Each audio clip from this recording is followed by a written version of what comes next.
ਮੈਨੂੰ ਹੁਸਨਾ ਦੀ ਰਾਣੀ ਦੇ ਕਿਤਾਬ ਮਿਲਦੇ, ਮੈਂ ਮਿਲਾਂ ਨਾ ਕਿਸੇ ਨੂੰ ਮੇਰੇ ਖਾਬ ਮਿਲਦੇ, ਮੇਰੇ ਖਾਬ ਮਿਲਦੇ। ਵੇ ਮੈਂ ਕੇਤਕੀ ਦੇ ਫੁੱਲਾਂ ਦੀ ਸੁਗੰਧ ਲੱਗਦੀ, ਕੁੜੀ ਜਦੋਂ ਬੋਲਦੀ ਤਾਂ ਖੰਡ ਲੱਗਦੀ, ਖੰਡ ਲੱਗਦੀ। ਸਾਰੇ ਕਹਿੰਦੇ ਅੰਬਰਾਂ ਦਾ ਚੰਦ ਲੱਗਦੀ, ਚੰਦ ਲੱਗਦੀ। ਕੁੜੀ ਜਦੋਂ ਬੋਲਦੀ ਤਾਂ ਖੰਡ ਲੱਗਦੀ, ਖੰਡ ਲੱਗਦੀ। ਸਾਰੇ ਕਹਿੰਦੇ ਅੰਬਰਾਂ ਦਾ ਚੰਦ ਲੱਗਦੀ, ਚੰਦ ਲੱਗਦੀ। ਨਾਲੇ ਟਿੱਕੇ ਆਉਂਦੇ ਮੈਨੂੰ ਗਿਫਟਾਂ 'ਚ, ਕਹਿੰਦੇ ਲਾ ਕੇ ਰੱਖੋ ਜੀ ਨਜ਼ਰ ਲੱਗ ਜਾਵੇ ਨਾ।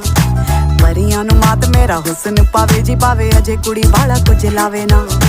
ਮੋਟੀ ਮੋਟੀ ਅੱਖ ਮੇਰੀ ਕਰਦੀ ਅਟੈਕ, ਮੈਨੂੰ ਦੇਖ ਦੇਖ ਬਿਨਾ ਪੀਤੇ ਹੋਈ ਜਾਣ ਟੈਟ। ਜਿਹੜੀ ਸੌਖੀ ਨਹੀਂ ਖੁੱਲਦੀ ਉਹ ਗੰਢ ਲੱਗਦੀ, ਕੁੜੀ ਜਦੋਂ ਬੋਲਦੀ ਤਾਂ ਖੰਡ ਲੱਗਦੀ, ਖੰਡ